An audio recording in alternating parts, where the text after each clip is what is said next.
વિદ્યાર્થી મિત્રો, SY BCom semester 3 વિષય છે કંપનીલક્ષી હિસાબો, જેમાં ચેપ્ટર 3 બેંકના હિસાબો. બરાબર વિદ્યાર્થી મિત્રો, આજે આપણે આ ચેપ્ટરમાં એક નવો દાખલો એનો અભ્યાસ કરીશું. દાખલો નંબર 2 છે 31 માર્ચ 2018ના રોજ વણજારા કોમર્શિયલ બેંક લિમિટેડના હિસાબી ચોપડાઓ બંધ કરતી વખતે એવું જાણવા મળ્યું કે જેની નાણાકીય સ્થિતિ ખરાબ અને શંકાસ્પદ હતી. એક ગ્રાહક ફિલિપ છે, ગ્રાહકનું નામ ફિલિપ છે, જેના ખાતે 80,000 બિનસલામત રકમ બાકી હતી. એટલે ફિલિપ પાસેથી આપણે બેંક છીએ, આપણી બેંકનું નામ વણજારા કોમર્શિયલ બેંક, આપણે ફિલિપ પાસે 80,000 રૂપિયા લેવાના છે. 31/3/2018ના રોજ આ લોનની રકમ પર 18% લેખે છેલ્લા 5 માસનું વ્યાજ ચઢાવ્યું છે. મિત્રો, આ દાખલાની થોડી ઘણી ચર્ચા આપણે છેલ્લા વિડીયો લેક્ચરમાં કરેલી છે, છતાં પણ મિત્રો આજે પહેલેથી જ આ દાખલો આપણે ગણીશું. 80,000ની રકમ છે, એનું 18% લેખે 5 માસનું વ્યાજ આપણે ગણવાનું છે. મિત્રો, તો વિદ્યાર્થી મિત્રો, આ દાખલાની જે ગણતરી છે એ આપણે બાજુમાં બતાવી દઈશું.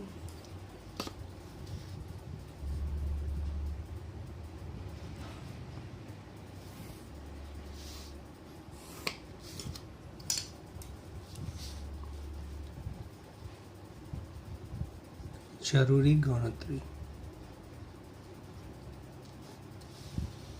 વિદ્યાર્થી મિત્રો, આ જે દાખલો છે એ બહુ જ મહત્વનો આપણા માટે દાખલો છે, કારણ કે પરીક્ષાની અંદર ઘણીવાર આવા દાખલા આપણને પૂછાયેલા હોય છે. જરૂરી ગણતરી જવાબના ભાગ સ્વરૂપે તમારે બતાવવાની જ હોય છે સાઈડમાં. મિત્રો, ટેક્સ્ટબુક તમારી સાથે રાખજો વિદ્યાર્થી મિત્રો, તમને વધારે સમજણ પડશે. 5 માસનું આ લોન ઉપર આપણે વ્યાજ વસૂલ કરવાનું બાકી છે, એટલે પહેલાં લોનનું આપણે વ્યાજ ગણીશું. તો વિદ્યાર્થી મિત્રો, 80,000 રૂપિયા આપણે એની પાસે લેવાના બાકી છે, એટલે 80,000. વ્યાજનો દર 18% છે, એટલે 18% છેદમાં 100, અને 5 માસનું વ્યાજ બાકી છે, એટલે ગુણ્યા 5 છેદમાં 12. 2 શૂન્ય જતી રહેશે મિત્રો. 6 દુ 12, 6 તરી 18, 800 ગુણ્યા 3 ગુણ્યા 5, અને એને 2 વડે આપણે ભાગી નાખીશું. મિત્રો, અહીં પણ તમે છેદ ઉડાડી શકો છો,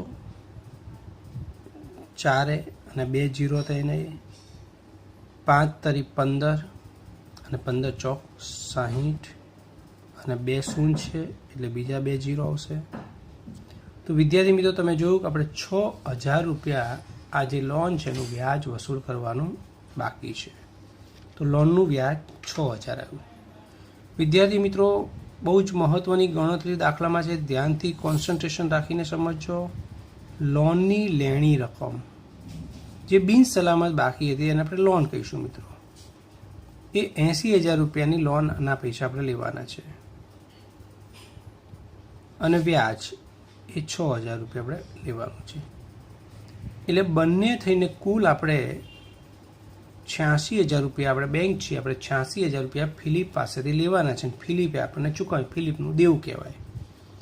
હવે વિદ્યાર્થી મિત્રો, તમે જુઓ છો દાખલામાં એક સરસ સૂચના આપી છે કે બેંક પાસે ફિલિપ પાસેથી મળેલ 90,000ની કિંમતનું એક યંત્ર તારણમાં છે. મિત્રો, આપણે બેંક છીએ, ફિલિપે આપણને 90,000 રૂપિયાની એક મિલકત આપણી ત્યાં ગીરવે મૂકી છે. 20મી મે 2018ના રોજ આ ફિલિપ નાદાર જાહેર થયો, અને આપણને એટલે બેંકને તારણમાં મળેલ યંત્રના વેચાણમાંથી 50,000 રૂપિયા ઉપજ્યા. એટલે જે યંત્ર બેંકમાં મૂક્યું હતું મિત્રો, એ યંત્રના 50,000 રૂપિયા ઉપજ્યા છે, પૂરેપૂરી રકમ ઉપજી નથી. અને મિત્રો, 31/3/2018 સુધી, જે આપણું વર્ષ પૂરું થાય ત્યાં સુધી નીકળતી જે લેણી રકમ છે એની સામે બીજા 18,800 રૂપિયા આપણને મળ્યા છે. તો વિદ્યાર્થી મિત્રો, કુલ મળેલ રકમ કેટલી? આજે 86,000 હતી, એ કુલ આપણું લેણું હતું બેંકનું. હવે આપણને યંત્રમાંથી કેટલા ઉપજ્યા છે? તો યંત્રની ઉપજ છે મિત્રો આપણને 50,000 રૂપિયા. અને બીજી મિત્રો એ નાદાર જાહેર થયો એટલે રિસીવર પાસેથી 18,800 રૂપિયા મળ્યા. રિસીવર પાસેથી મળેલ રકમ 18,800 એટલે બંને થઈ અને કુલ રકમ આપણને 68,800 રૂપિયા મળી છે. વિદ્યાર્થી મિત્રો બહુ જ મહત્વનો દાખલો એટલા માટે છે કે આપણને કુલ રકમ 68,800 મળી છે. જે પૈકી લોન પેટે કેટલી મળેલી કહેવાય અને વ્યાજ પેટે કેટલી મળેલી કહેવાય એ આપણે શોધવાનું છે ને એ દાખલાનો બહુ જ મહત્વનો પોઈન્ટ છે. તો વિદ્યાર્થી મિત્રો કુલ આપણે 86,000 રૂપિયા લેવાના હતા. આપણું લેવાનું 86,000 હતું. એની સામે મળેલી રકમ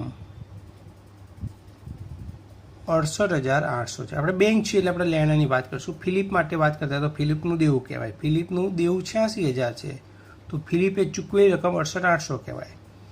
હવે મિત્રો લોનની રકમ જે 80,000 હતી તો એ 80,000 પેટે આપણને કેટલી રકમ મળી કહેવાય?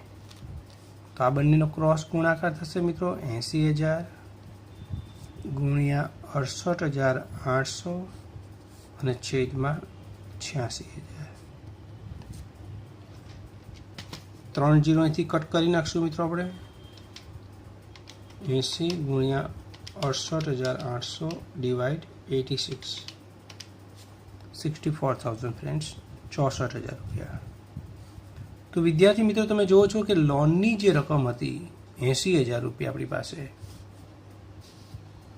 લોનની લેણી એ પેટે આપણને 64,000 રૂપિયા મળેલ છે. હવે તમે જુઓ છો મિત્રો બે વસ્તુ બતાવીએ આપણે. એક લોન અને બીજું વ્યાજ. લેણી રકમ લોન પેટે આપણે 80,000 રૂપિયા લેવાના છે અને વ્યાજની રકમ આપણે શરૂઆતમાં શોધેલી હતી 6,000 રૂપિયા. વ્યાજ 6,000 લેવાનું છે. વિદ્યાર્થી મિત્રો લોન પેટે લોનના 80,000 છે પેટે આપણને 64,000 મળે છે. મળે રકમ લોન પેટે 64,000. વિદ્યાર્થી મિત્રો બહુ સમજવા જેવી વસ્તુ છે કે આપણને કુલ 68,800 રૂપિયા મળેલા હતા. એ 68,800માંથી તમારે સમજવાનું છે કે 64,000 રૂપિયા તમને જે મળ્યા છે એ તમારે લોન પેટે જમા કરવાના છે. 68,800 જે કુલ રકમ મળી છે એમાંથી 64,000 છે એ લોનની રકમ છે જે ગણતરી કરી. તો 68,800માંથી 64,000 લોનના તો બાકીના જે મળ્યા છે વ્યાજના હશે મિત્રો. તો 68,800માંથી 64,000 આપણે કાઢી નાખશું મિત્રો. એટલે 4800 મળ્યા હશે એ વ્યાજના.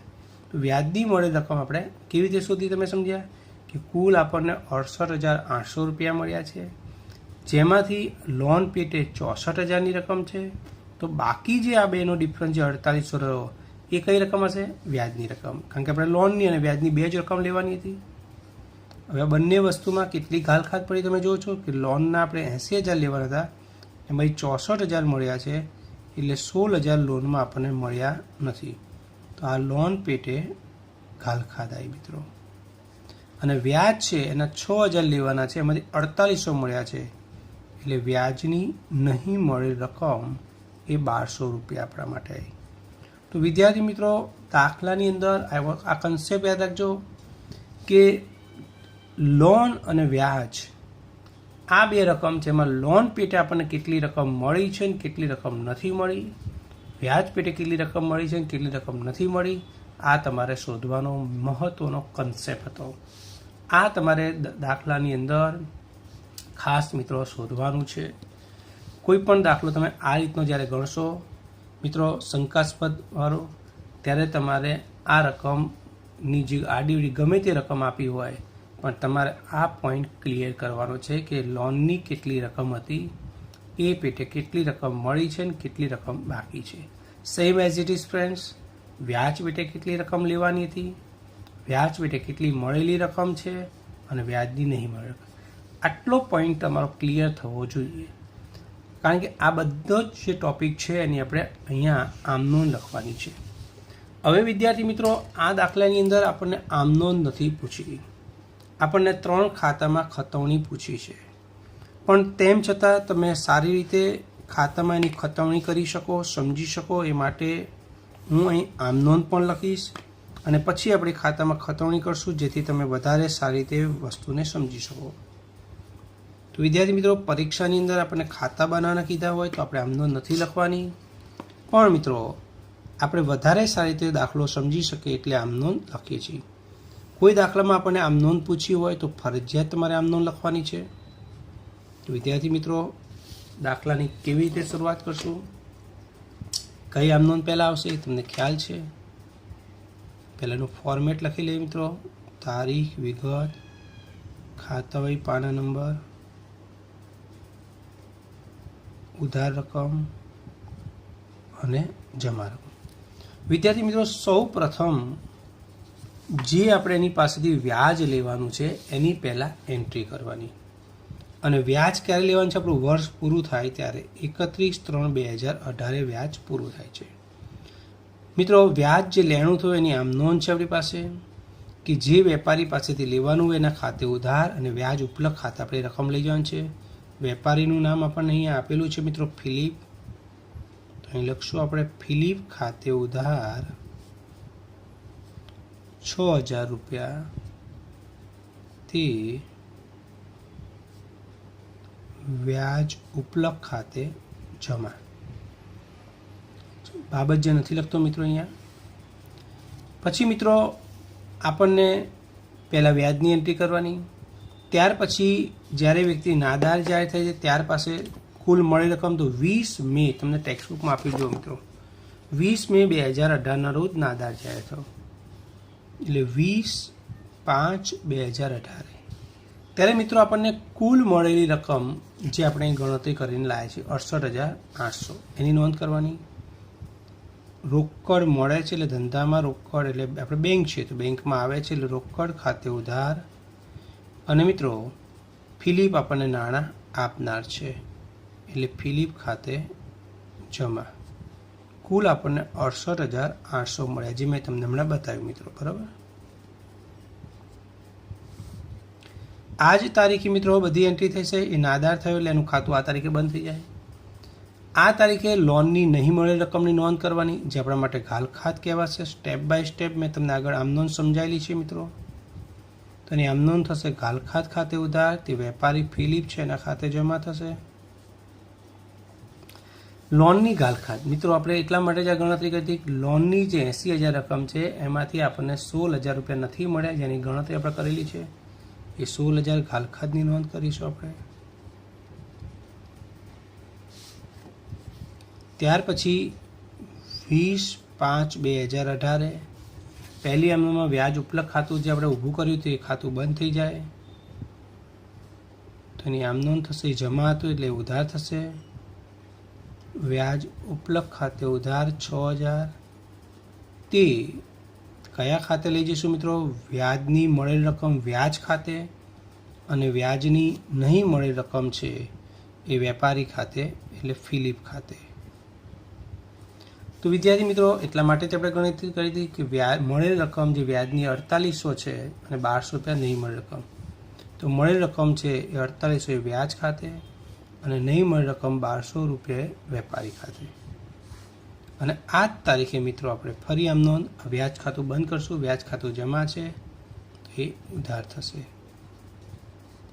વ્યાજ ખાતે ઉધાર તે કોઈ પણ ખાતું આવકનું આપણે ક્યાં લઈ જઈને બંધ કરશું? નફા નુકસાન ખાતે. વ્યાજની આવક 4800 હતી તો 4800 એનું ખાતું બંધ થઈ જશે. વિદ્યાર્થી મિત્રો આ 5 આમ નોંધ જે છે મેં આગળ તમને ફોર્મેટમાં મિત્રો સમજાવી હતી અને આનો દાખલો પણ એક ગણાયેલો છે. તો આજે આપણે જે દાખલાની જરૂર હતી એની ગણતરી બધી સમજ્યા, એના પરથી આમ નોંધ લખ્યા. અને આ દાખલામાં મિત્રો આપણને મહત્વનો પ્રશ્ન જે પૂછ્યો છે કે નીચેના ખાતા તૈયાર કરો. ફિલિપ વ્યાજ ઉપલબ્ધ ખાતું વ્યાજનું આમ નોંધ નથી પૂછી, પણ તમે આ ખાતામાં એની વ્યવસ્થિત ખતવણી કરતા શીખો મિત્રો. એટલા માટે મેં આ દાખલો તમને આમ નોંધ પહેલાં લખાઈ. હવે આપણે અહીં 3 ખાતા બનાવવાના છે મિત્રો. અહીં ડ્રો કરી દો પહેલાં 3 ખાતા વિદ્યાર્થી મિત્રો.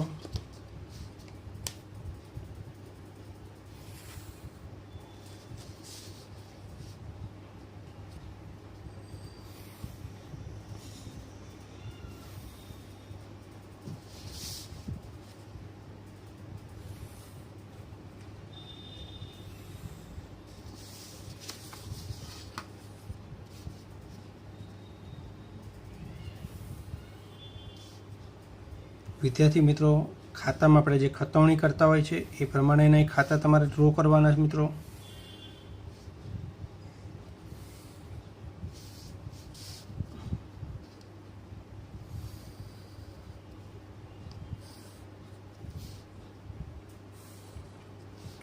વિદ્યાર્થી મિત્રો, ખાસ આ દાખલામાં તમે એની જે આમનોંધ છે એ યાદ રાખી લેશો એટલે સરળતાથી તમે ખાતામાં એની ખતવણી કરતા શીખી જશો મિત્રો. અને દરેક દાખલામાં એની ગણતરી છે મિત્રો એ ખાસ તમારે એના જવાબના ભાગ સ્વરૂપે બતાવવાની હોય છે. તો એ પોઈન્ટ એક ખ્યાલ રાખવાનો, તમારે જે કંઈ ગણતરી છે એ તમારે ખાસ મિત્રો કરવાની છે. 3 ખાતા આપણે પ્રિપેર કરવાના છે મિત્રો. 3 ખાતા આપણે પ્રિપેર કરી દીધા છે.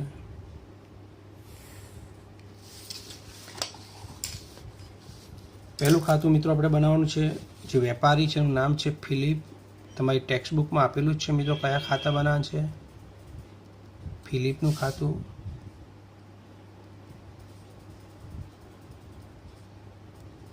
વ્યાજ ઉપલક ખાતું અને વ્યાજ ખાતું. આ 3 ખાતા આપણે મિત્રો બનાવવાના હતા. બરાબર વિદ્યાર્થી મિત્રો.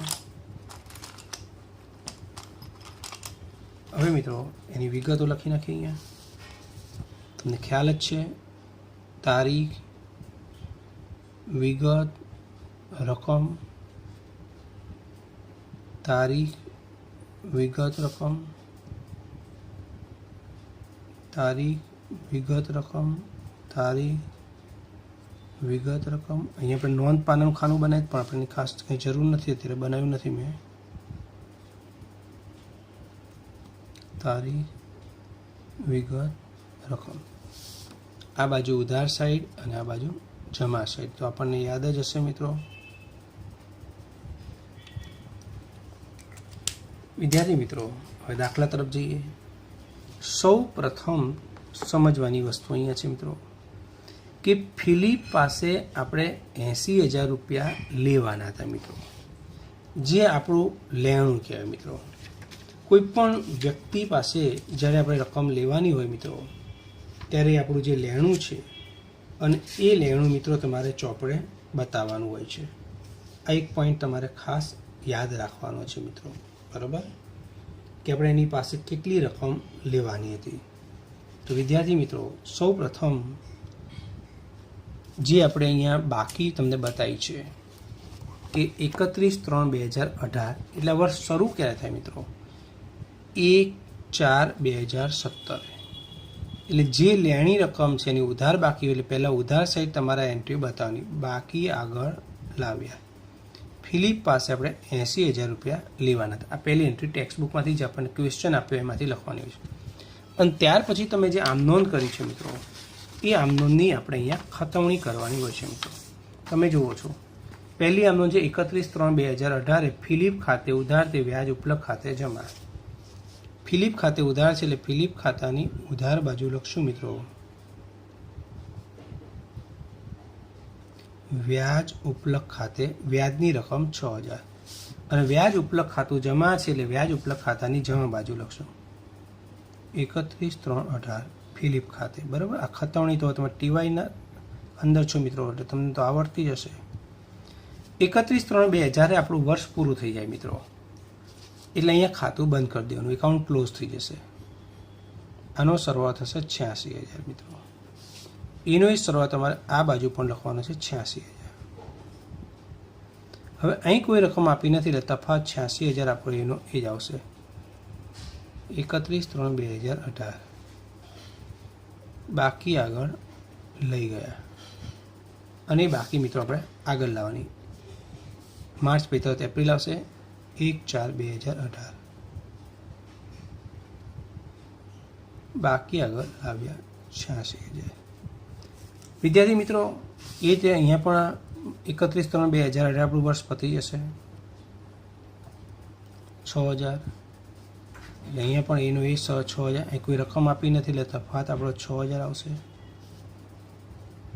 31/3/2018.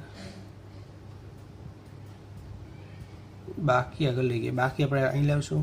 માર્ચ પછી એપ્રિલ આવે 1/4/2018. બાકી આગળ લાવ્યા 6000. બરાબર વિદ્યાર્થી મિત્રો, આટલું કામ પત્યા પછી અહીંથી આપણે 31/3 આપણું વર્ષ પત્યા પછી હવે 20/5 છે એટલે નવું વર્ષ શરૂ થઈ ગયું મિત્રો. રોકડ ખાતે ઉધાર તે ફિલિપ ખાતે જમા છે એટલે ફિલિપ ખાતાની જમા બાજુની ખતવણી 20/5/18 રોકડ ખાતે.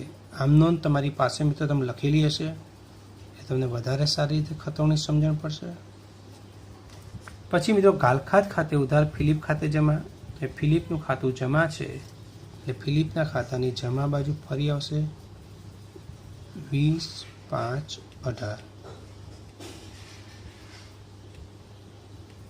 ગાલખાત ખાતે 16,000 રૂપિયા.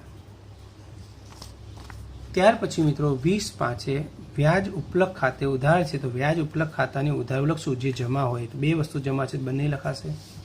તો વ્યાજ ઉપલક ખાતાની ઉધાર બાજુ 20/5. વ્યાજ ઉપલક ખાતું ઉધાર છે એટલે વ્યાજ ઉપલક ખાતાની ઉધાર સાઈડ લખશું વ્યાજ અને ફિલિપ ખાતે. વ્યાજ ખાતાની તારીખ ફિલિપ ખાતે. એની રકમ છે મિત્રો વ્યાજની 4800 તો વ્યાજની સામે લખીશું 4800 અને ફિલિપના 1200 છે એટલે ફિલિપની સામે લખશું 1200 રૂપિયા. પછી મિત્રો વ્યાજ ખાતું જમા. ચલો વ્યાજ ઉપલક ખાતે ઉધાર છે તો વ્યાજ ઉપલક ખાતામાં ઉધાર બહુ ખતવણી કરી. વ્યાજ ખાતું જમા છે એટલે વ્યાજ ખાતાની જમા બાજુની એન્ટ્રી આવશે 20/5/2018. વ્યાજ ખાતું જમા છે એટલે વ્યાજની જમા સાઈડ લખવાનું શું જે ઉધાર હોય એ વ્યાજ ઉપલક ખાતે. વિદ્યાર્થી મિત્રો આમ નોંધ ઉપરથી ખતવણી તમને આવડતી હશે. વ્યાજની રકમ છે 4800. પછી મિત્રો ફિલિપ ખાતે જમા છે એટલે ફિલિપના ખાતાની જમા બાજુ આવશે ફિલિપ ખાતે જમા. શું લખશો વ્યાજ ઉપલક ખાતે 20/5/18 અને એની રકમ છે 1200 રૂપિયા. તો વિદ્યાર્થી મિત્રો તમે જોયું આખી આમ નોંધ છે એની ખતવણી થઈ ગઈ. છેલ્લે વ્યાજ ખાતે ઉધાર છેલ્લી આમ નોંધ છે 20/5. વ્યાજ ખાતે ઉધાર તે નફા નુકસાન ખાતે જમા એટલે વ્યાજ ખાતાની ઉધાર બાજુ